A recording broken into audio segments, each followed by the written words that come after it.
here I have the court hearing in bankruptcy court in Riverside, California, Federal Bankruptcy Court. And I'm just going to go ahead and upload some of the hearings in the bankruptcy. And a lot of injured people have been terrorized by these insurance companies. They're spending about 6 to some years in being dragged through the court. So I'm on my 7th year, and it'll be a while. But anyways, for those others that may be affected by this, this might give you a lead, because a lot of attorneys, they just don't know all these laws, and neither do the judges. So no injured person should really have to go through this. It's not that big of a deal. It is when you're you know, just it's thrown at you and you're injured, but it shouldn't be this difficult. But unfortunately, we don't have a perfect system for. So I'm using here just basically Enron. Enron did our books. Arthur Andersen, the accounting firm, did our books. So that's why this movie's about and whatnot. I decided to use this one.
Then the district court will schedule things, because I'll probably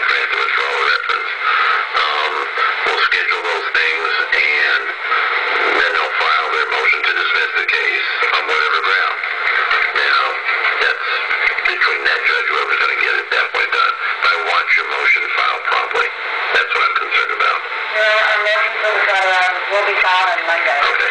Then I'm going to continue this status conference just to make sure that if I'm gone, the status conference will also be gone if I'm out of the case. But I'm going to continue this status conference to, if you're going to file it on Monday, which is September the 30th, you won't get a hearing probably until sometime along the...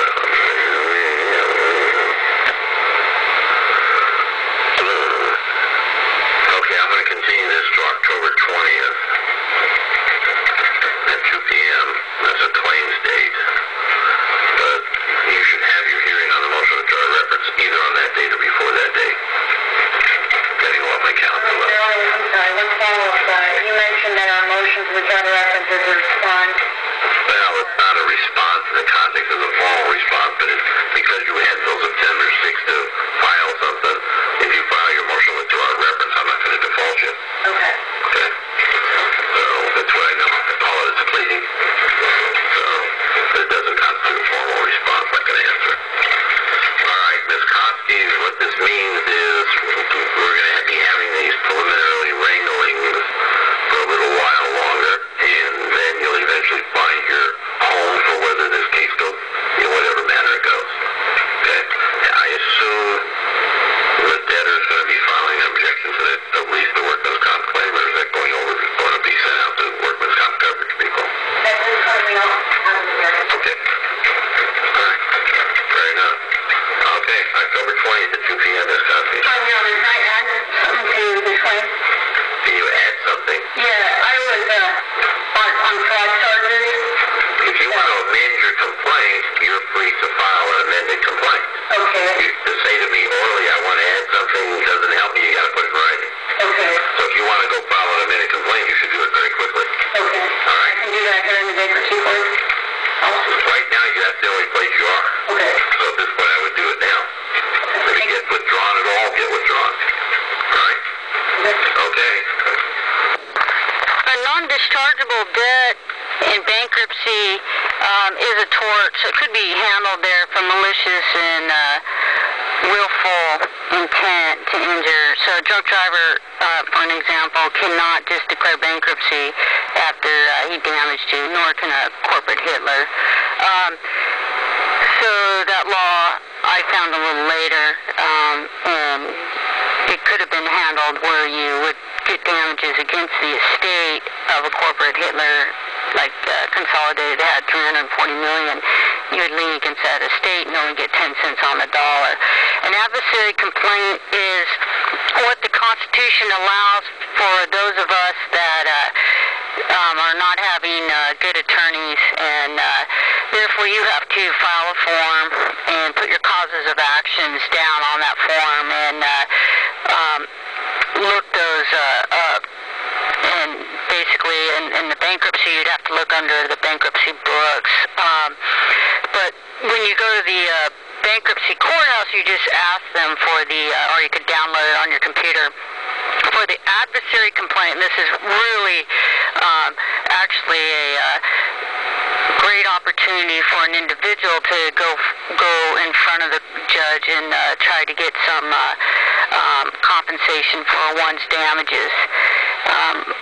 Most attorneys will tell you that you can't lien against the estate, and you have to get a bankruptcy attorney. You can't just do what I did, and I got a personal injury and workers' comp attorney, and then they just sat on the case and didn't do anything. And so that's when they're supposed to get an expert, like a bankruptcy attorney, to help them.